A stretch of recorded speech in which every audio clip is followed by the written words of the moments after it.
శ్రీ వేమూరి జగపతిరావు గారి మహనీయుల ముచ్చట్లు రెండవ భాగం 10/7/20. తన ఆంగ్ల పాండిత్యంతో గాంధీని వెరగబడి నవ్వేట్లు చేసిన కస్తూరిబాయ్. కస్తూరిబాకు చదువు సంఖ్యలు పెద్దగా లేకపోయినా లోకజ్ఞానం, విచక్షణ పరిజ్ఞానం ఎక్కువ. ఆవిడలోని సనాతన భావాలు త్వరగా మారేవి కావు. కానీ గాంధీజీ సహచర్యం ఆవిడ కూడా సర్వమత సమానత, హరిజనుల పట్ల ప్రేమ అలవర్చుకోకండి. ఉదాహరణకు గాంధీజీ పెంచిన హరిజన బాలిక లక్ష్మిని తన స్వంత కుమార్తెలాగా ఆదరించి హిందూ పర్వదినాలలో చేసిన పిండి వంటలు హిందూ, ముస్లిం, పారసీ మత విభేదం లేకుండా అందరికీ పంచిపెట్టి, అలాగే ముస్లిం హరిజనులనే తారతమ్యం లేకుండా వాళ్ళు చేసిన వంటకాలు తాను తినే. ఆశ్రమానికి అతిథి మర్యాద. ఆశ్రమానికి వచ్చిన అతిథులు చాలా ఆదరాభిమానాలతో చూసేవారు కస్తూరి. వారి వారి కుటుంబ క్షేమ సమాచారాలు అడిగి తెలుసుకునేవారు. అతిథుల సౌకర్యం కోసం ఒక్కొక్కసారి ఆశ్రమ నియమాలు కూడా ఉల్లంఘించిన సందర్భాలు ఉండేవి. ఉదాహరణకు పండిట్ నెహ్రూకు సిఎఫ్ ఆండ్రూస్ టీ తాగటం అలవాటు, రాజాజీకి కాఫీ అలవాటు. కానీ ఈ రెండు పానీయాలు ఆశ్రమంలో నిషిద్ధం. అక్కడ తాగకూడదు. అయినా వీరు వచ్చినప్పుడు కస్తూరిబా వీళ్ళ కోసం ప్రత్యేకంగా కాఫీ, టీలు తయారు చేసి ఇచ్చే. ఈ విధంగా చేయటంతో ఒక్కొక్కప్పుడు గాంధీజీ జోక్యం చేసుకొని, ఈ కాఫీ, టీలతో వాళ్ళని పాడు చేస్తున్నావు అనేవాడు. రాజేంద్ర ప్రసాద్, జవహర్లాల్ నెహ్రూ, అబుల్ కలాం ఆజాద్, సర్దార్ పటేల్ మొదలైన వాళ్ళంతా ఆశ్రమానికి వచ్చి గాంధీజీతో చర్చలు పూర్తి చేసుకొని వెళ్ళేటప్పుడు కస్తూర్బాను కలుసుకొని కాసేపు పిచ్చాపాటి మాట్లాడి వెళుతూ ఉండే. అబుల్ కలాం ఆజాద్ కస్తూరిబా ఆరోగ్యం గురించి ఎక్కువగా అడుగుతూ తెలుసుకొని, నెహ్రూ కాస్త ఉద్రేక స్వభావం కలవాడు అవటం చేత విప్లవ ధోరణుల గురించి ఎక్కువగా చెప్పేవారు. ఇక సర్దార్ పటేల్ చిన్న పిల్లాడిల కస్తూరిబా మనుమడితో ఆటలాడుతూ ఉండే. జవహర్లాల్ నెహ్రూ ఎప్పుడైనా కస్తూరిబాతో ముచ్చటించకుండా కేవలం నమస్కారం మాత్రమే చేసి వెళ్ళిపోతే కస్తూరిబా చాలా దిగులు పడిపోయాడు. వెంటనే గాంధీ దగ్గరికి, జవహర్లాల్ ఇవాళ నాతో ఏం మాట్లాడకుండానే వెళ్ళాడు, మనిషి అదువులా ఉన్నాడు, మీకు జవహర్కి ఏమైనా అభిప్రాయ భేదాలు వచ్చాయా, మీరేమైనా అతడికి కష్టం కలిగించే మాటలు అన్నారా అని ఆర్దుద్దాగా అడిగాడు. గాంధీజీ తేలిగ్గా నవ్వేసి, నెహ్రూలాగా నీకు చిరుకోపం ఎక్కువ కదా, అయినా నెహ్రూను నేనేం అనలేదే అని సమాధానపరిచాడు. ఈ విధంగా కస్తూరిబా ఆశ్రమానికి వచ్చిన వాడు ఎంతో ఆప్యాయంగా చూశారు. కస్తూరిబా ఆంగ్ల పాండిత్. కస్తూరిబాకు పెద్దగా చదువు సంఖ్యలు లేవు. మాతృభాష మాత్రం కొద్దిగా చదవటం, రాయటం కూర్చంటే గుజరాతీ. బాపూజీ కొంతకాలం ఆవిడకు చదువు నేర్పే ప్రయత్నం చేశాడు. కానీ ఆవిడకి అక్షరం ముక్క అబ్బల. 1930లో ఒకసారి కస్తూర్బా జైల్లో ఉన్న పక్క ఖైదీ ఒకరికి ఇంగ్లీషు వస్తుందని తెలుసుకొని ఆవిడకు ఇంగ్లీష్ నేర్చుకోవాలనే కోరిక. అప్పటికి ఆవిడ వయస్సు 60. అక్షరాలు నేర్చుకోవటానికే చాలా రోజులు. ఎలాగైతే కొన్ని నెలలు తంటాలు పడి తర్వాత కొన్ని మాటలు నేర్చుకొని ఎలాగైనా బాపూజీ అడ్రస్ ఇంగ్లీష్లో తనంతట తాను స్వయంగా రాయాలని ఆవిడ తాపత్రయపడేది. ఒకసారి కస్తూర్బా భోపాల్ నవాబ్ అతిథిగా వెళ్ళారు. భోజన సమయంలో గాంధీజీకి కొద్దిగా తేనె కావాల్సి వచ్చింది. పక్కనే ఉన్న సేవకుడికి హిందీ రాదు, ఇంగ్లీష్ మాత్రం వచ్చు. అందువల్ల కస్తూరిబా అతన్ని తేనె తెమ్మనటానికి హనీ అనే ఇంగ్లీషు మాట వెంటనే రాక బీస్ ఫ్లవర్స్ పువ్వులు, హనీ నత్తులు కొడుతూ మాట్లాడటంతో బాపూజీ కస్తూరిబా ఆంగ్ల పాండిత్యాన్ని విరగబడి నవ్వారు. సేవకుడు మాత్రం ఎలాగో అర్థం చేసుకొని తేనె తెచ్చి గాంధీకి ఇచ్చి ఆటలంటే ఆసక్తి.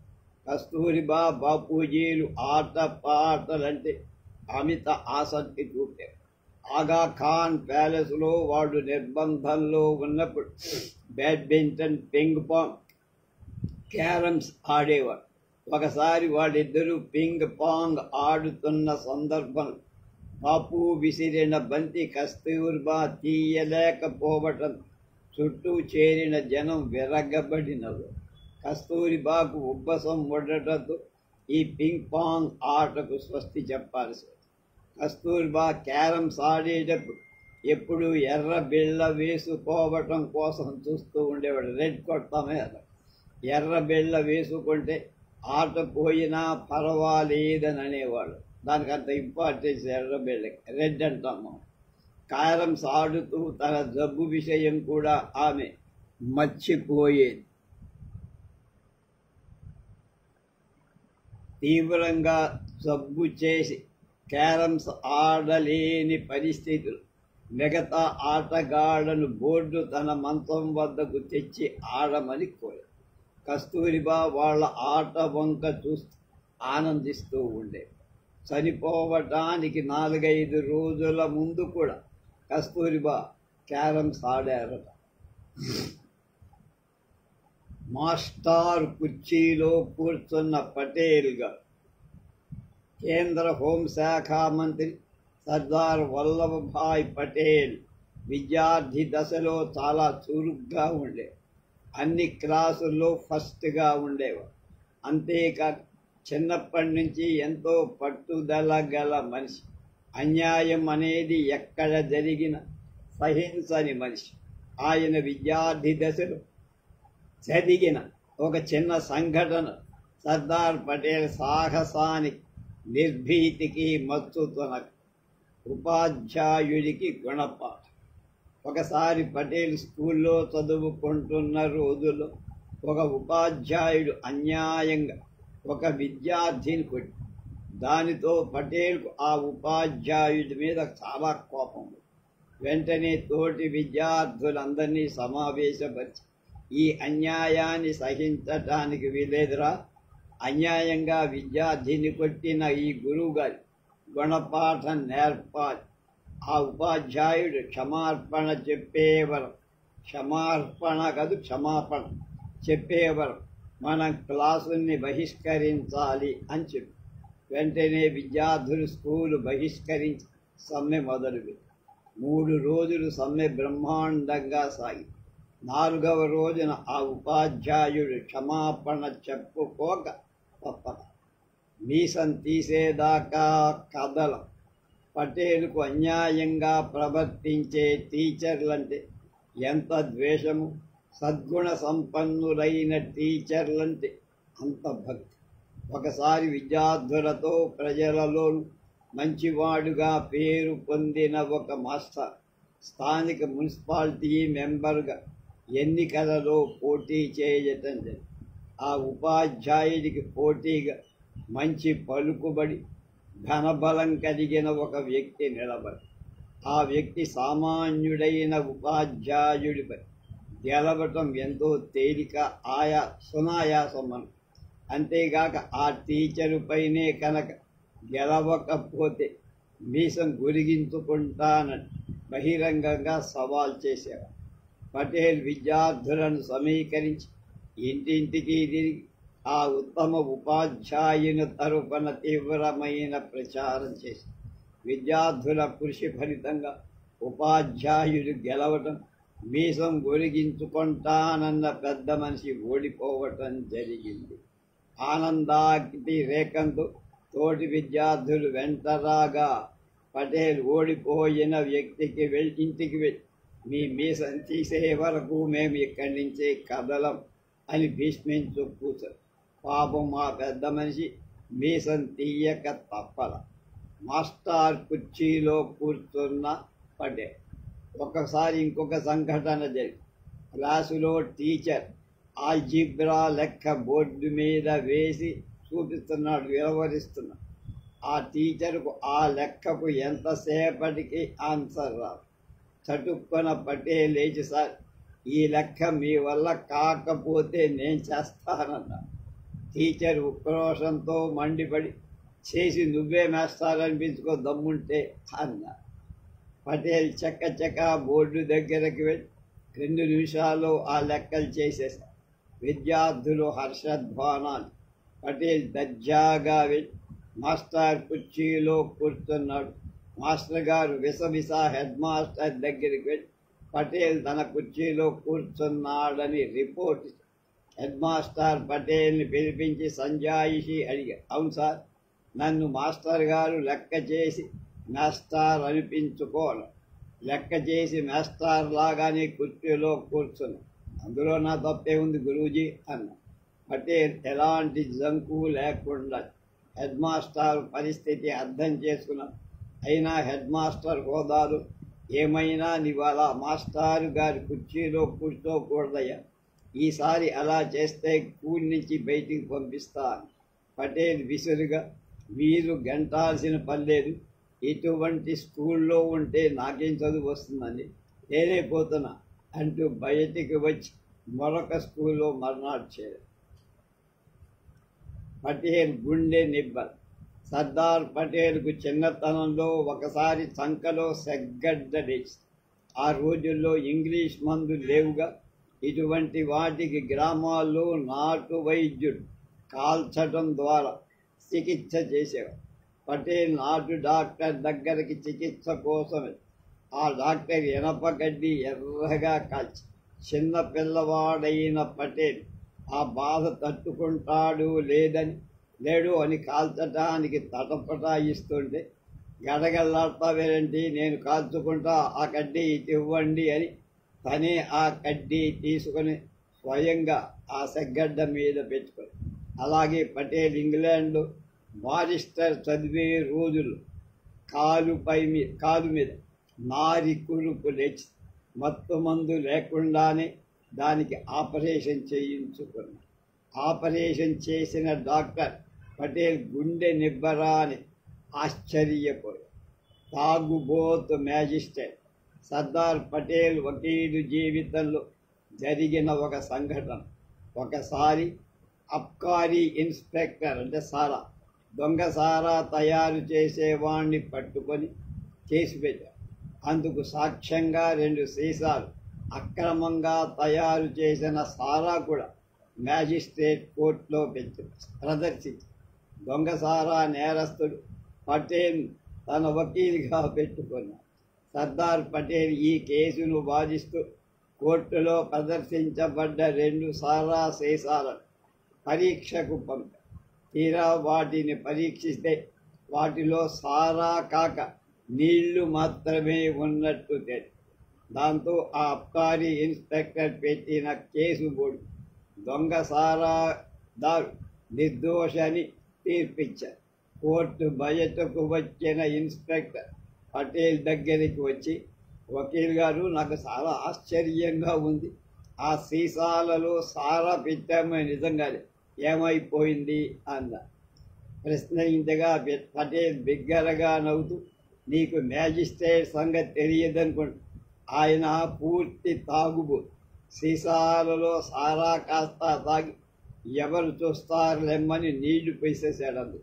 అది అసలు విషయం అంటంతో ఇన్స్పెక్టర్ తెల్లమోహం వేసి, పటేల్ రాజని సంస్థానాలను విలీనం చేసే ప్రయత్నంలో సర్దార్ పటేల్ దేశ పర్యటన చేస్తున్నారు. ఒరిస్సాలో 26 సంస్థానాలున్నాయి. ఈ సంస్థానాధీశుల్ని అందరినీ కటక్లో సమావేశపరిచి వీరు ఎలాగైనా భారత్లో విలీనం కాకుండా స్వతంత్రంగా ఉండాలనే ప్రయత్నంలో ఉన్నారు. సర్దార్ పటేల్కు వీరు ఎంత చెప్పినా ఆయన మాట వింటల్లా. చివరికి విసిగిపోయిన పటేల్ తీవ్ర స్వరం, 24 గంటలు టైం ఇస్తాం, మీ మనస్సు మార్చుకొని భారత్లో విలీనమైనా సరే, లేకపోతే భారత సైన్యం మిమ్మల్ని ముట్టడించక తప్పదు అంటూ చరచరా సమావేశం నుంచి బయటికి వచ్చి రైల్వే స్టేషన్కి వెళ్ళి వెయిటింగ్ రూమ్లో కూర్చున్నారు. సమావేశానికి పటేల్తో పాటు పాల్గొన్న భారత ప్రభుత్వ సలహాదారు విసి మీనన్ పటేల్ వెంట వెళ్లకుండా వెనకనే ఉండిపోయి 26 మంది సంస్థానాధీశులు మరొక మారు నచ్చ చెప్పే ప్రయత్నం చేసి భారత ప్రభుత్వంతో, ముఖ్యంగా పటేల్తో విరోధం తెచ్చుకోవటం వల్ల అనర్థాలు, భారత్లో చేరటం వల్ల లాభాలు వగైరా అంతా పూర్తిగా వివరించి పటేల్తో విరోధం పెట్టుకోవటం వల్ల తాము సాధించేది ఏం లేదని తెలుసుకున్న సంస్థానాధీశులు విసి మీనన్ వెంటబడి సర్దార్ పటేల్ను కలుసుకోవటానికి రైల్వే స్టేషన్కు వచ్చి భారత్లో చేరటానికి తమ అంగీకారం తెలియజేసి పటేల్ దగ్గర సెలవు తీసుకుని వెళ్ళిపోయారు. పండిట్ నెహ్రూని నోరు మూసు కూర్చో అన్న హాస్య చక్రవర్తి రాజాజీగా సుప్రసిద్ధుడైన చక్రవర్తుల రాజగోపాలాచారి గవర్నర్ జనరల్గా ఉన్నప్పటి సంగతి లాస్ట్ గవర్నర్ జనరల్ ఆయన. ఒకనాడు రాజాజీ ఢిల్లీ నుంచి ఓక్కలా వెళుతున్న మధ్యలో రైల్వే క్రాసింగ్ ఒకటి ఉంది. రాజాజీ కారు, ఆయన్ను అనుసరిస్తున్న సిబ్బంది కారు అక్కడికి వచ్చేటప్పటికే రైలు గేటు వేసాం. సిబ్బంది హడావిడిగా గేటు కాపలాదార్ దగ్గరికి వెళ్ళి తామెవరో చెప్పి రైలు రావటానికి కొంత ఆలస్యం ఉంది కాబట్టి గేటు తీస్తే తాము వెళ్ళిపోతాం అని. కాపలాదారు అందుకు ఒప్పుకోక గవర్నర్ జనరల్ కానీ ఎవరైనా కానీ ఇప్పుడు రాజాజీ తీయనను. ఆ పెద్దమని సిగ్గుపడుతూ నా కట్టుడు పండ్లు దాల్లో ఇరుక్కుపోయింది అంటంతో రాజాజీతో సహా అక్కడ ఉన్న అతిథులంతా విర్రగబ్బడి నవ్వారు.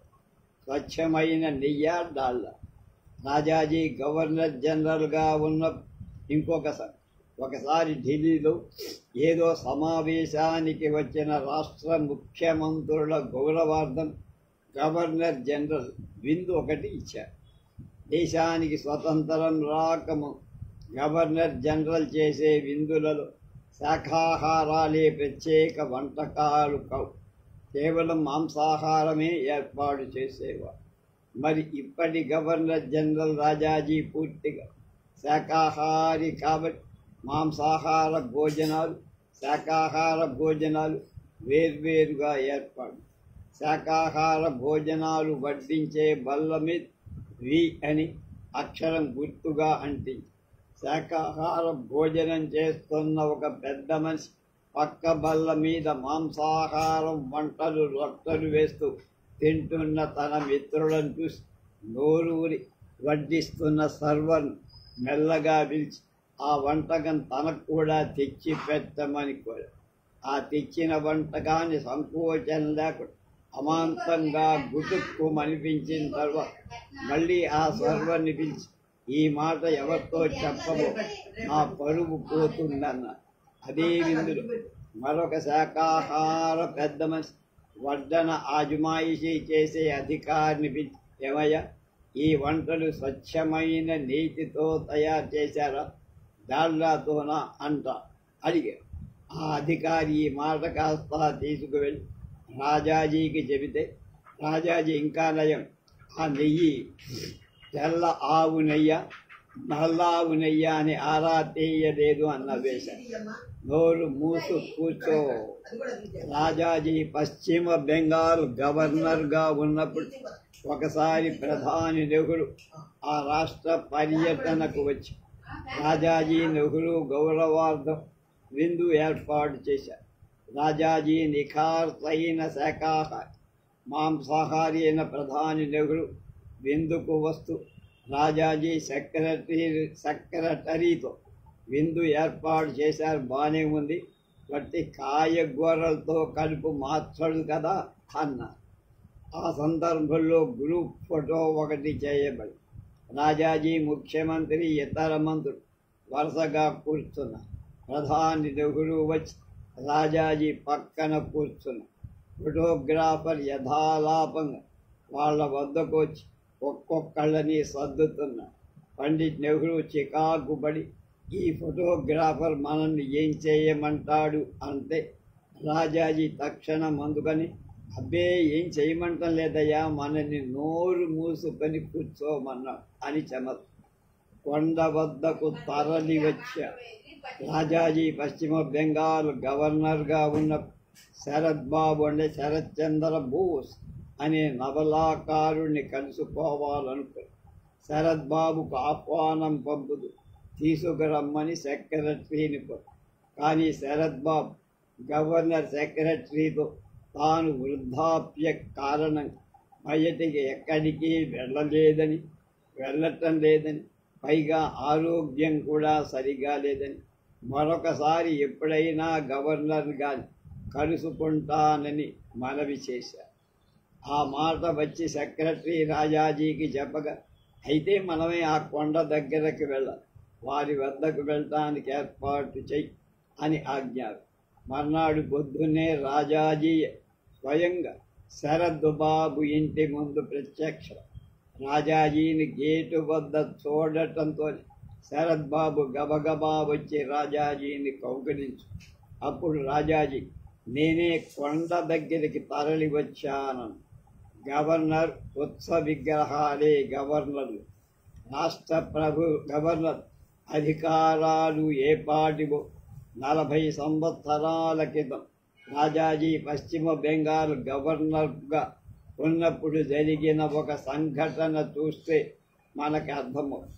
ఒకసారి కొంతమంది సంఘ సేవికలు తమ సంస్థ సహాయార్థం చేతి పనుల ప్రదర్శన ఏర్పాటు చేయాలి అనుకున్నామని, అందుగాను గవర్నర్ బంగాళాలో కొంత భాగం కేటాయించమని కోరారు. అందుకు రాజాజీ, మీరు చేయదలుచుకున్న పని మంచిదే, అయితే ఈ బంగళా నా స్వంతం కాదు, ప్రభుత్వాన్ని. గవర్నర్ అయినా ఈ భవంతి మీద నాకేమాత్రం అధికారం లేదు. ఈ భవంతిలో నేను ఒక ఉత్సవ విగ్రహం. అప్పుడప్పుడు ఈ విగ్రహాన్ని మేళతాళాలతో ఊరేగింపుగా బజార్ల వెంట తిప్పి మళ్ళా తీసుకొచ్చి ఆ భవంతిలో ప్రతిష్ఠ చేస్తూ ఉంటా. నేనేది చెయ్యకూడదలుచుకున్నా ముఖ్యమంత్రి ద్వారానే చెయ్యాల్సి. ఏ పని స్వతంత్రించి చెయ్యాలనుకో ఏదో ఒక రూల్ అడ్డొస్తుంది, కాబట్టి మీరు ముఖ్యమంత్రిని కలుసుకోండి అని వాళ్ళని పంపేసి. ప్రాక్టికల్ జోక్ కంటే ఇదేనా? రాజాజీ గవర్నర్ జనరల్గా ఉన్న ఒకానొక కామన్వెల్త్ దేశ ప్రధాని గౌరవార్థం విందు జరిగి విందుకు కొద్ది మంది మాత్రమే ఆహ్వానింపబడు. ఒక టేబుల్ ముందు గవర్నర్ జనరల్ రాజాజీ, ఆయన స్నేహితుడు టి విజయరాఘవాచారి, ప్రధాని నెహ్రూ, కామన్వెల్త్ దేశ ప్రధాని కూర్చో. అది వేసవి కాలం కావటం వల్ల రసం మామిడి పళ్ళు విందులో వడ్డించి ఆ కామన్వెల్త్ దేశ ప్రధాని లోగడ ఎప్పుడూ మామిడి పళ్ళ రుచి చూసినవాడు కాకపోవటం వల్ల పండిట్ నెహ్రూ వాటిని గురించి వివరించి చెబుతున్నాడు. వడ్డించిన మామిడి పండుకు ఎడమవైపు చాకుతో కొద్దిగా రంధ్రం చేసి ఎలా పిండుకోవాలో ముఖ్య అతిథికి వివరించి, ముఖ్య అతిథి ఈ విధంగా మామిడి కాయను కోసి ప్లేటులో రసం పిండుకోబోయే. అది బాగా మగ్గిన మామిడి పండు ఏమో, పైగా ముఖ్యగా అతిథిగా కొత్త కాబట్టి మామిడి పండును గట్టిగా పిండేసరికి అందులో టెంక కాస్త రివ్వున ఎగిరి ఎదురుగా కూర్చున్న టి విజయరాఘవాచారి ముఖానికి కొట్టుకుపోయి ఆయన ఒళ్ళో పడింది.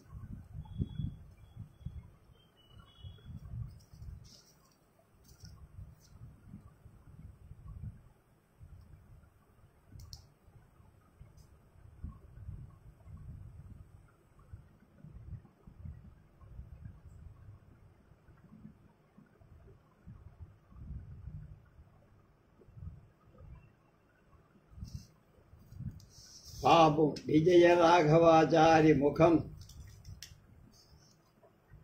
అంతా ఖరాబైంది. బట్ట నిండా మామిడి రసం చెంది. దీనిలోనే ఒక చిన్న కథ కూడా చెప్పాలి. ఒక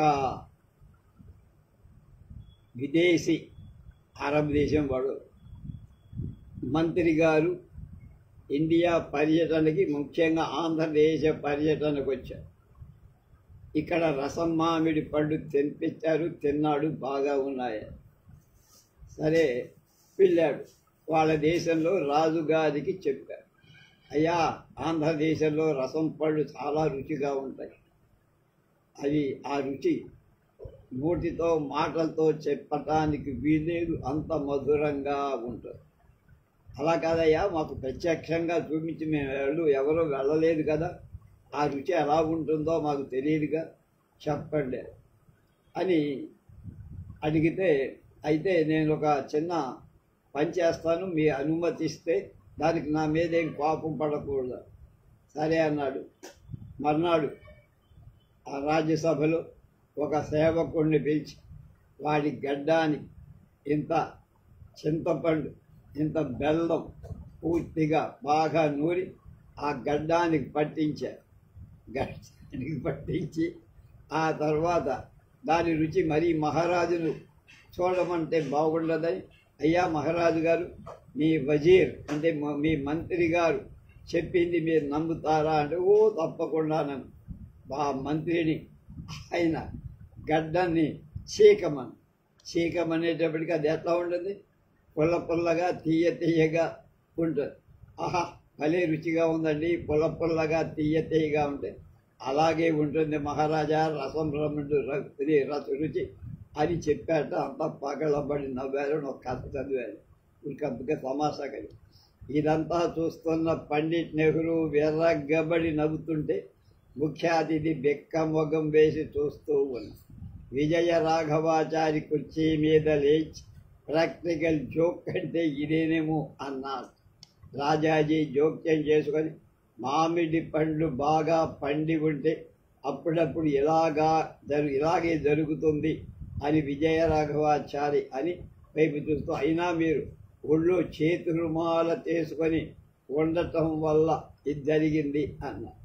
విజయరాఘవాచారి కామన్వెల్త్ దేశ ప్రధానితో, మీరేం బాధపడకండి, జరిగిందేదో జరిగింది, నేను వెళ్ళి ముఖం కడుక్కొని బట్టలు మార్చుకొస్తానని గబగబా గవర్నర్ జనరల్ వేధించిన భద్రతా దళం సెక్యూరిటీ.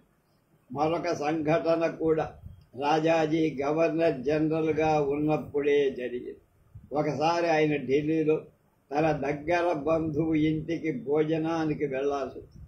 సెక్రటరీ ఎంత చెప్పినా వినకుండా రాజాజీ గవర్నర్ జనరల్కు కేటాయించిన మంది మార్బలం ఏం లేకుండా చిన్న కారులో బంధువుల ఇంటికి వెళుతూ తన మిలిటరీ సెక్రటరీతో తాను రాత్రి 10:30 తిరిగి వస్తానని చెప్పింది. ఆ సంగతి మిలిటరీ సెక్రటరీ మెయిన్ గేటు వద్ద ఉండే భద్రతా సిబ్బందికి చెప్పారు. అలా వెళ్ళిన రాజాజీ త్వరగా భోజనాలు ముగించుకొని రాత్రి 9:30కి వచ్చేసి మెయిన్ గేటు వద్ద సిబ్బంది రాజాజీ కారును ఆపేసి లోపలికి వెళ్ళటానికి వీల్లేదని. కారు డ్రైవరు దిగి, కారులో గవర్నర్ జనరల్ గారు ఉన్నారని, లోపలికి పోనిమ్మని ఎంత చెప్పినా అలా వీల్లేదు, గవర్నర్ జనరల్ గారు 10:30కు వస్తారని మాకు వర్తమానం వచ్చింది, మెసేజ్. ఈ కారు వారిది కాదు, మరెవరిదో, లోపలికి వెళ్ళటానికి వీల్లేదని కారును వెనక్కి తిప్పమని పిచ్చి. ఈలోగా దగ్గరలో ఉండే కొంతమంది భద్రతా సిబ్బంది టార్చిలై రాజాజీ ముఖం మీద వేసి ఆయనో కాదు అని పరిశోధించడం మొదలుపెట్టి, అంతలోనే భోజనం చేస్తున్న భద్రతా దళ అధికారి ఈ గొడవ విని హడావిడిగా పరిగెత్తుకుంటూ వచ్చి రాజాజీని గుర్తించి భద్రతా సిబ్బందిని చివాట్లు వేసి మెయిన్ గేట్ తెరిపించి, తర్వాత భద్రతా దళ అధికారి మిలిటరీ సెక్రటరీ దగ్గరకు వెళ్ళి తన సిబ్బందిని క్షమించవలసిందిగా రాజాజీకి నచ్చ చెప్పవలసిందిగా ప్రార్థించాడు. అయితే ఇటువంటి స్వల్ప విషయాలు పట్టించుకొని ఎవరిని శిక్షించే స్వభావం రాజాజీది. మళ్ళీ బంతిలో కూర్చోవచ్చులే అని హెడ్డింగ్. ఆ రోజుల్లో జరిగిన ఇంకో సంగతి, ఒకానొక సందర్భంగా గవర్నర్ జనరల్ భవంతిలో విందు జరుగుతోంది. వడ్డించే సర్వర్ల సౌలభ్యం కోసం ఎర్ర లైట్లు పచ్చ లైట్లు ఏర్పాటు చేసి సర్వర్లకు ఇచ్చిన ట్రైనింగ్ ప్రకారం పచ్చ లైట్లు వెలగగానే సర్వర్లు వచ్చి పదార్థాలన్నీ వడ్డించాలి. ఎర్ర లైట్ వెలగగానే భోజనాలు చేయటం అయిపోయిందని విస్తళ్ళు ఖాళీ ప్లేట్లు తీసుకువెళ్ళి బల్లలు శుభ్రం చెయ్యమని అది గుర్తనమాట. పచ్చ లైట్లు వెలిగాయి. సర్వర్లు గబగబా వచ్చి భోజనాలు వడ్డించెళ్ళారు. కొంతసేపటికి అతిథులందరూ భోజనాలు చేయటం అయింది. కానీ ఒక పెద్ద మనిషి మాత్రం ఇంకా తాపీగా తింటూనే ఉంది. లైట్లు వేసే వ్యక్తి అది గమనించకుండా ఎర్ర లైట్లు వేసి సర్వర్లు హడావిడిగా వచ్చి ప్లేట్లన్నీ తీసి ఇంకా భోజనం పూర్తి చెయ్యని పెద్ద మనిషిని వారిస్తున్న ఆయన దగ్గర ప్లేట్ కూడా లాగవుతారు. పరిస్థితి గమనించి రాజాజీ అక్కడికి వచ్చి, ఏం బాధపడకండి, మళ్ళీ బంతిలో కూర్చుందుగారులే అని నవ్వుతూ ఉండగా ఆ పెద్ద మనిషి మాత్రం తెల్లబోయాడు. భార్య కాలు అంత లేని బాలగంగాధర తిలక్. స్వాతంత్రం నా జన్మ హక్కు, దాన్ని నేను సాధించి తీరుతా అని ఎలుగెత్తి సాటి నాటి కాంగ్రెస్ పార్టీలో మితవాదులు, ఆనాటి బ్రిటిష్ ప్రభుత్వ సింహస్వప్నంగా ఉన్నవారు డాక్టర్ బాలగంగాధర తిలక్. ఆయన రాజకీయాలు ఎప్పుడు అతివాదం వైపు ఉండే. అసలు బాలగంగాధర్ తిలక్ మొదటి నుంచి తీవ్ర స్వభావం కల మనిషి, మాటల కంటే చేతల మనిషి. ఆయన విద్యార్థిగా ఉన్నప్పుడు జరిగిన కొన్ని సంఘటన. తిలక్ కాలేజీలో చదువుతున్న రోజు హాస్టల్లోని కుర్రాళ్ళంతా డాబా మీద కూర్చొని కబుర్లు చెప్పుకుంటున్నారు. ఉబుసుకు పోక బాతాఖానీ కబుర్లు చెప్పుకుంటున్నారు. ఆ కుర్రాళ్లలో ఒకడు, ఈ హాస్టల్కు హఠాత్తుగా నిప్పు అంటుకుంటే మనం ఈ డాబా మీద నుంచి తప్పించుకోవడం ఎలా అనే అనుమానం వెలిబుచ్చి విద్యార్థులంతా తలొక మార్గం చెబుతుంది. తిలక్ ఈ మాటలేం పట్టించుకోకుండా గబగబా పంచ పైకెత్తి ఇది తప్పించుకునే మార్గం అంటూ అమాంతంగా డాబా మీద నుంచి కిందకి దూకేసి తోటి విద్యార్థులకు ఆయనకేమైనా దెబ్బలు తగిలాయేమో అని హడావిడిగా మెట్ల మించి కిందకి దిగి వస్తుంటే తిలక్ మాత్రం తాపీగా మెట్లెక్కుతూ పైకి వస్తున్నారు. బాలగంగాధర్ తిలక్ గురించి చెప్తాను. భార్య కాలంత లేటు. బాలగంగాధర్ హై స్కూల్లో చదివే రోజుల్లో ఒక రోజున ఎవరో విద్యార్థి వేరుశనగ కాయలు తిని పక్కలు క్లాసు రూమ్లో పడేసి పంతులు గారు వచ్చి ఎవరా పని చేసింది అని ప్రశ్నిస్తే ఎవ్వరూ సమాధానం చెప్పరు. మీరెందుకు చెప్తారా అంటూ బెత్తం తీసుకొని కుర్రవాళ్ళు ఒక్కొక్కడిని దగ్గరికి రమ్మని 2 పీకుడు పీకారు. తిలక్ దగ్గరకు వచ్చేసరికి ఆయన చేతులు సాతకుండా నిర్భయంగా నిలచుకొని, నేను వేరుశనక్కాయలు తినలా, నేను దెబ్బలు తినాల్సిన పని లేదు అన్న. అయితే నేనెవరు తిన్నదెవరో చెప్పు మరి అని హుంకరించాడు పంతులు. ఏమో నాకు తెలియదన్నాడు తిలక్.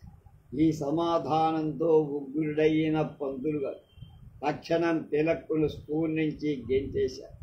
తను చేయని తప్పు ఆ ఉపాధ్యాయుడిపై తిలక్ మహాశయం జీవితాంతం కోపంగానే ఉండేవాడు. తిలక్ 10 సంవత్సరాలకే ఆయనకు పెళ్ళయింది. ఆ తర్వాతనే ఆయన మెట్రిక్ పాస్ అయి కాలేజీలో చేరారు. తిలక్ భార్య సత్యభామ తిలక్ కంటే లావుగా పుష్టిగా ఉండేది.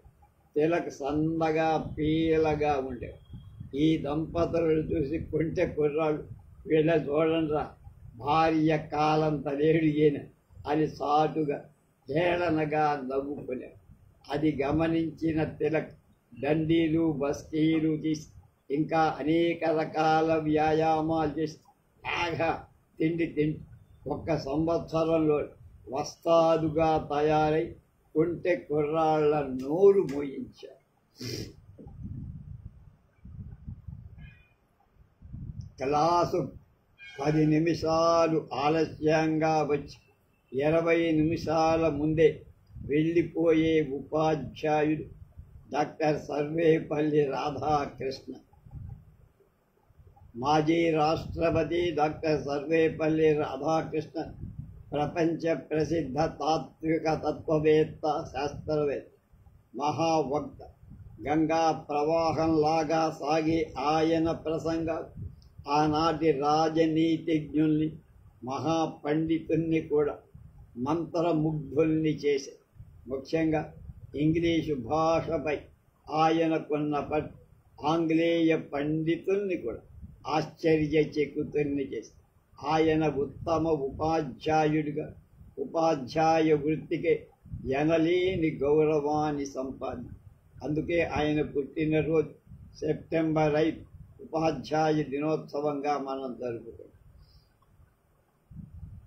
ఉపన్యాస కేసరి డాక్టర్ రాధాకృష్ణన్ ఉపరాష్ట్రపతిగా ఉన్న రోజుల్లో ఆనాటి బ్రిటిష్ ప్రధాని సర్ యాంథోనీ ఈడెన్ ఇండియాలో పర్యటించారు.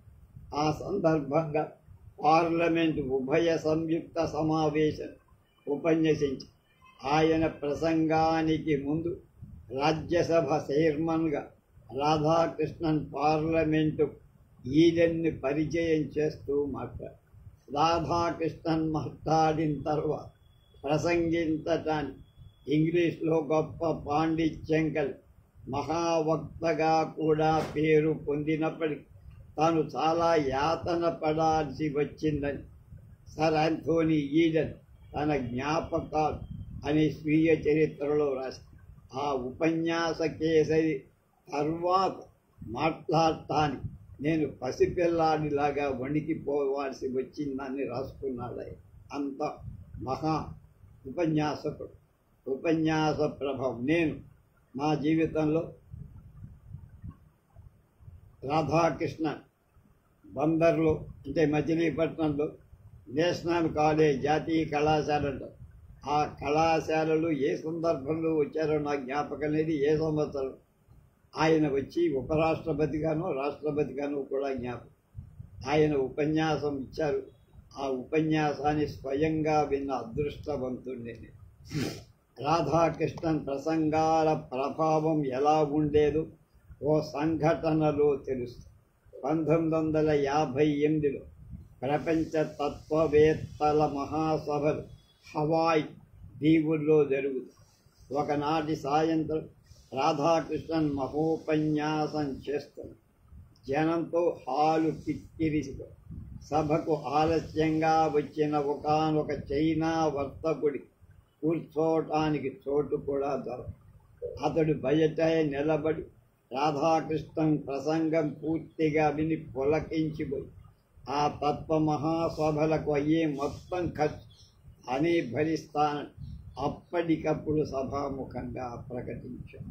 తన ప్రసంగాలను అవి ఎంతటి ముఖ్య ప్రసంగాలైన ఎంత సుదీర్ఘ ప్రసంగాలైన ఎన్నడూ ముందు చేతి మీద రాసుకోవడమో చీటీ రాసుకోవడమో రాధాకృష్ణన్కి అలవాటు లేదు.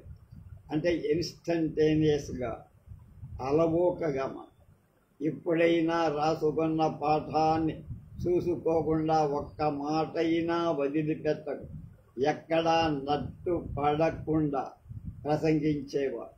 ఒకసారి ప్రపంచ ఆహార సభలు నోట్స్ లేకుండానే రాధాకృష్ణన్ చేసిన మహోపన్యాసం విని ఆనాటి అమెరికా అధ్యక్షుడు జాన్ ఎఫ్ కెన్నడీ ఆశ్చర్యచకితుడయ్యారు.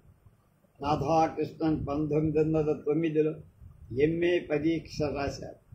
ఆ సంవత్సరం తత్వశాస్త్రంలో పరీక్షకు వెళ్ళిన విద్యార్థులు రాధాకృష్ణన్ ఒక్కరే ఉత్తీర్ణులయ్యాడు, పాస్ అయింది ఆయన. మిగతా వాళ్ళంతా తప్పు. ఆయన మద్రాసులో ఎల్టీ పరీక్ష కొట్టి బిఈడి ట్రైనింగ్ చదువుతున్నప్పుడే తన అధ్యాపకుల బలవంతంపై తోటి విద్యార్థులు సైకాలజీ పాఠ బ్రహ్మాండం 12 ఉపన్యాసాలు అందరినీ ఆశ్చర్యపరిచారు. 10 నిమిషాలు ఆలస్యం, 20 నిమిషాలు ముందు, 40 నిమిషాలు, 45 నిమిషాలకు మనకి పీరియడ్ లెక్కలేక గంటలో 20, 10, 30 నిమిషాలు పోతే ఆయన ఉపన్యాసం చెప్పేది లెక్చర్ చెప్పేది 30 నిమిషాలు అరగ. అధ్యాపక వృత్తిలో ఉన్న రాధాకృష్ణన్ ఎక్కువగా క్లాసు 10 నిమిషాలు ఆలస్యంగా వచ్చి 20 నిమిషాలు ముందే వెళ్ళు. అయినా ఆయన పాఠం చెప్పిన మిగతా 20, 10, 30 పోతే మిగతా 20 నిమిషాలు, 50 నిమిషాలు అనుకుంటా. 50 నిమిషాల్లో విద్యార్థుల్ని మంత్రముగ్ధుల్ని చేశారు. ఆయన్ని ప్రసన్నంకం కాదు, గంగా ప్రభ. రాధాకృష్ణన్ పాఠాలు చెబుతుంటే ఆ క్లాసు విద్యార్థులే కాక మిగతా విద్యార్థులు కూడా తమ క్లాసులు ఎగ్గొట్టి ఆయన ప్రసంగాలు వినటానికి చేరారు. ఇక్కడ మళ్ళీ నాకు 2 జ్ఞాపకాలు. ఒకటి, మేము ఎస్ఆర్ఆర్ కాలేజీలో పెదవాళ్ళం. 1956 నుంచి 60 దాకా ఇంటర్ డిగ్రీ, బిఎస్సి డిగ్రీ 2 చేసి ఆ సమయంలో కామర్స్ లెక్చరర్లు లేదా కామర్స్ లెక్చరర్ అనుకోండి. ఆయన పేరు వై వెంకటేశ్వర్లు గారు. సన్నగా మక్కపరచుగా కోటు సూటు బూటు వేసుకొని వచ్చి ఆయన కాలేజీలో ఏ జాతీయ పండగలు వచ్చినా ఆయన ఉపన్యాసం లేకపోతే విద్యార్థులకు సంతృప్తి పడేవి. ఆయన కరెక్ట్గా ప్రారంభించి కరెక్ట్గా 10 నిమిషాలు, 15 నిమిషాలు, ఆ 15 నిమిషాలు ఇప్పుడు చెప్పిన రాధాకృష్ణని మించిన వేగం, అంత స్వీట్గా, అంత గొప్ప, అంత లోతుగా ప్రతి విషయాన్ని తరిచి ఉపన్యాసం చేసి. అలాగే రెండో వ్యక్తి జొన్నలగడ్డ సత్యనారాయణ గారు. ఆయన రాని భాష లేదు, దాదాపు 5-6 భాషలు. ఆయన అక్కడ గ్రౌండ్ దగ్గర R4 అంటారు, రూమ్ 4. అది బాగా పొడవుగా ఉంటుంది. అందులో దాదాపు 200-250 మంది పిల్లలు కూర్చోవడానికి బల్లలు అవి ఏర్పాటు. అంటే సభలు సమావేశాలు అక్కడే జరుగుతాయి. అందులో ఆయన ఇంగ్లీష్ క్లాస్ అంటే అది ఏ క్లాస్ అయినా సరే అక్కడే పెట్టేవారు. అందుకని జనం క్లాసు ఉన్న వాళ్ళకి మిగతా క్లాసులు ఉన్నా సరే ఆ క్లాసులన్నీ వదిలేసి సత్యనారాయణ మూర్తి గారి క్లాసుకే వచ్చి వినేవారు. అంటే ఆ మొత్తం దాదాపు గ్రౌండ్ అంతా ఆయన స్టూడెంట్స్తో నిండిపోయి అంత క్రేజ్ ఉండేది. ఆయన ఒక భాష కాదు, ఒక లోకం కాదు, ఒక తీరు కాదు, అన్నిట్లోనూ ఏమి ఎక్స్టెంపోర్గా అంటారే అలా మాట్లాడు. 1921లో రాధాకృష్ణన్ మైసూర్ విశ్వవిద్యాలయం నుంచి కలకత్తా విశ్వవిద్యాలయానికి వెళ్ళినప్పుడు ఆయన్ని విద్యార్థులు గుర్రబండిలో కూర్చోబెట్టి గుర్రాన్ని విప్పేసి తామే బండిలాగు రైల్వే స్టేషన్లకు తీసుకువెళ్ళి జయ జయ ధ్వానాలకు కన్నీటి వీడ్కోలు చెప్పారు. ఇదొక చారిత్రాత్మక సంఘటన. ఇలాంటి జనమంత్రి శేషాద్రి శర్మ గారికి కూడా ఆయన జరిగింది నెల్లూరు అనుకుంటా నాకు తెలుసు. అలాగే మేము చదువుకునే రోజుల్లో నేను 9వ క్లాస్ 9th క్లాస్ చదువుతుంటే అబ్దుల్ ఖాదర్ గారని ఒక ఆయన మాకు ఇక్కడ ఆయన అన్ట్రైన్డ్ బిఈడి అనుకుంటారు, ఇంకా ట్రైనింగ్ కాలా బిఈడి అంటే డిగ్రీ పాస్ అయ్యి వచ్చి ఉద్యోగంలో చేరు. మా క్లాస్కి ఇంగ్లీష్ చెప్పేవారు, సోషల్ చెప్పేవారు. ఆయనకు ఎందుకు ఎక్కువ కాలం లేదు, 6 నెలలు 7 నెలలు ఉన్నారు. ఆయనకి ఆ తర్వాత గవర్నమెంట్ సర్వీస్కో దేనికో వెళ్ళినట్లు. ఆ సందర్భంలో మొత్తం స్కూల్ అంతా ఆయనకి వీడ్కోలు ఇచ్చి సెంటర్లో, ఉయ్యూరు సెంటర్లో ఆయన బస్సు ఎక్కేదాకా మేమందరం వెళ్ళి ఆయన వెంట ఉండి ఆయనకి ఘనమైన వీడ్కోలు ఇవ్వడం నాకు ఇప్పటికీ. ఆ తర్వాత నేను బిఈడి చేయడం, సైన్స్ మాస్టర్గా పనిచేయడం, ఆ తర్వాత అప్పుడు స్పాట్ వాల్యుయేషన్స్ కొన్ని చోట్ల ఉండేది. అప్పటికి ఇంకా బందరు స్పాట్ వాల్యుయేషన్ రాదు. గుంటూరు, నెల్లూరు అలాంటి చోట్ల ఎక్కడో జరుగుతుంది. గుంటూరులో స్పాట్ వాల్యుయేషన్ పెడితే ఆ కాలేజీ ఎక్కడో జాపనీస్ స్కూల్ కూడా అక్కడికి స్పాట్ వాల్యుయేషన్కి నేను వెళ్ళాను. నేను ఇంకెవరో పామర్ నుంచి వెళ్ళినట్టు జ్ఞాపకం, వీరారెడ్డి గారు అని వీళ్ళంతా వెళ్ళి అక్కడ ఆ క్యాంపస్ ఇన్ఛార్జిగా ఈ ఖాదర్ గారు కలరు. ఆయన డిప్యూటీ డిఈఓగా ఉన్నారు ఆ పరిస్థితి, గెజిటెడ్ ఆఫీసర్ గారు.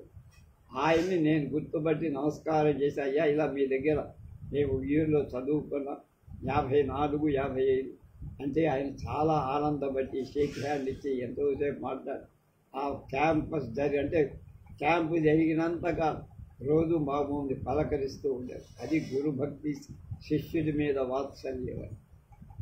రాధాకృష్ణన్ హయాంలోనే ఆంధ్ర యూనివర్సిటీలో అంతకు పూర్వం అమలులో ఉన్న బ్రాహ్మణేతర భోజనశాలను రద్దు చేసి శాకాహారం, మాంసాహార భోజనాలను ఏర్పాటు చేసి ఆనాటి కులాల పట్ల తన విముఖత ప్రదర్శించారు. సరే, బ్రాహ్మణేతర భోజనశాల రద్దు చేసి శాకాహార, మాంసాహార భోజనాలను ఏర్పాటు చేసి కులాల పట్ల విముఖత ప్రదర్శించారు. ఇక్కడ పోలికలు చూడకూడదు. రాధాకృష్ణన్ ఆంధ్ర విశ్వవిద్యాలయం వైస్ ఛాన్సలర్గా, ఉపాధ్యక్షులుగా ఉన్న బందరు వచ్చారు. అప్పుడే ఉండని ఆ సందర్భంగా వారి గౌరవార్థం సన్మాన సభ జరిగింది. అప్పుడు కవి సమ్రాట్ విశ్వనాథ సత్యనారాయణ సర్వేపల్లిని పొగుడుతూ నైలు నది లోయలో పత్తి చేలో కాయలు దూస్తున్న నీగ్రో కన్నె చెక్కిలి తడుపు అంటూ ఒక ఉపమానం ప్రారంభించి సర్వేపల్లి తక్షణం అందుకొని, అయ్యా విశ్వనాథ గారు, నేను ఆంధ్రుణ్ణి, ఎక్కడో ఈజిప్టులో ఉన్న కన్యతో నన్ను పోల్చడం ఏమిటండి, ఇక్కడ పోలిక ఏదైనా చూడకూడదా అనేటప్పటికీ సభ అంతా బిగ్గరగా నవ్వింది. తత్వవేత్త, నియంత అంటే స్టాలిన్ రాధాకృష్ణన్ మాస్కోలో రాయబారి పదవి ఎంతో హుందాగా నిర్వహించి రష్యా లాంటి అతి చలి దేశంలో కూడా ఆయన పంచా, లాంగ్ కోటు, తలపాగా మాత్రమే ధరించారు. ఆనాటి భారత సోవియట్ మైత్రి రాధాకృష్ణన్ ఆనాడే గట్టి పునాదులు వేసి కేవలం ఆయన విశిష్ట వ్యక్తిత్వం వల్లని కళకు మనిషిగా పేరు పొందే మార్షల్ స్టాలిన్ కూడా చెల్లింపచేశాడు. ఆయన అంతకు పూర్వం ఏ రాయబారికి దర్శనం ఇవ్వని స్టాలిన్ డాక్టర్ రాధాకృష్ణన్ను ప్రత్యేకంగా ఆహ్వానించి ఆయనతో మాట్లాడారు. డాక్టర్ రాధాకృష్ణన్ మాస్కోలో రాయబారిగా పదవీ విరమణ చేసి తిరిగి స్వదేశం వస్తున్నప్పుడు కూడా తిరిగి స్టాలిన్ను కలుసుకొని, స్టాలిన్ అప్పుడు తీవ్ర అనారోగ్యంలో ముఖమంతా ఉబ్బింది. డాక్టర్ రాధాకృష్ణన్ స్టాలిన్ దగ్గరకు వెళ్ళి బుగ్గలను చేతితో నిమిరి, తల కూడా నిమిరి ఆప్యాయంగా వీప్ మీద చేయేసి తన సహజ ప్రేమాభిమానాలను ఆయన స్టాలిన్ గుండెలను కదిలించారు. మాస్టర్ స్టాలిన్ కళ్ళ వెంట గిర్రులు కన్నీళ్లు తిరిగి గద్గద స్వరంతో, అందరూ నన్ను రాక్షసుడిగా చూస్తున్నారు, వాళ్ళ దేశంలో కూడా అందరూ, మీరు మాత్రమే నన్ను మానవుడిగా చూసిన మొదటి వ్యక్తి. మీరు మా దేశం నుంచి వెళ్ళిపోవడం నాకెంతో బాధగా, విచారంగా ఉంది. మీరు చిరకాలం జీవించాలని నాకు, నేను ఇంకా ఎంతో కాలం జీవించను అని కన్నీళ్ళ రాధాకృష్ణన్ వీడ్కోలు చెప్పాడు మార్షల్ స్టాలిన్. ఆ తర్వాత కొద్ది రోజులకే స్టాలిన్ చనిపోయాడు. నియంతలంటే వ్యతిరేక, రాధాకృష్ణన్కు నియంతలంటే గిట్టేదిక. వారితో మాట్లాడటానికి చిరాకు పడేది. తప్పనిసరై మాట్లాడాల్సి వస్తే నియంతర చర్యలు అన్యాపదేశంగా హెచ్చరిస్తూ ఒకసారి కమ్యూనిస్ట్ చైనా ఆహ్వానం మీద పెకింగ్ వెళ్ళిన రాధాకృష్ణ అక్కడ ఒక సభలో వ్యక్తి స్వేచ్ఛ గురించి తన మనస్సులో ఉన్న మాటలు దాచుకోకుండా చెప్పేసి. అలాగే ఒకసారి ఈజిప్ట్ వెళ్ళిన సైనిక నియంత్రణ జనరల్ నజీబ్తో కొంతసేపు మాట్లాడాక సైనిక నియంత్రణ యొక్క ప్రమాదాల గురించి 2 మాటలు చెప్పి మరీ వచ్చాడు. అంత నిష్కర్షగా మాట్లాడాడు. ఈ సందర్భంలో నాకు ఇంకొక విషయం, ఆయన భారతదేశాన్ని ముందు మొదటి వైస్ ప్రెసిడెంట్ రాధాకృష్ణన్, ఆయన మళ్ళా ప్రెసిడెంట్ అయ్యారు. ప్రెసిడెంట్ అయిన తర్వాత ఇందిరా గాంధీ రాజ్యానికి వచ్చారు. అప్పుడు సాధారణంగా స్వాతంత్ర దినోత్సవానికి ముందో ఎప్పుడో ప్రెసిడెంట్లు మాట్లాడుతారు. అప్పుడు ఆయన ఇందిరాగాంధీ అప్పటికే నియంతృత్వ పోకడలతో ఉండే అవన్నీ ఆయన గమనించి చాలా ధైర్యంగా ఆమె యొక్క మాటలను పద్ధతులు ఆయన వ్యతిరేకించి మాట్లాడాడు. ఆ తర్వాత ఆమెకై ఆయన మీద కోపం వచ్చి రెండవసారి ఆయన్ని మళ్ళా ప్రెసిడెంట్ ఆఫ్ ఇండియాగా చెయ్యకుండా ఇంకొకళ్ళు అమల్లో తీసుకొచ్చి అంత నిర్భయంగా ఉండేవాడు రాధాకృష్ణన్. మిగతా విషయాలు రేపు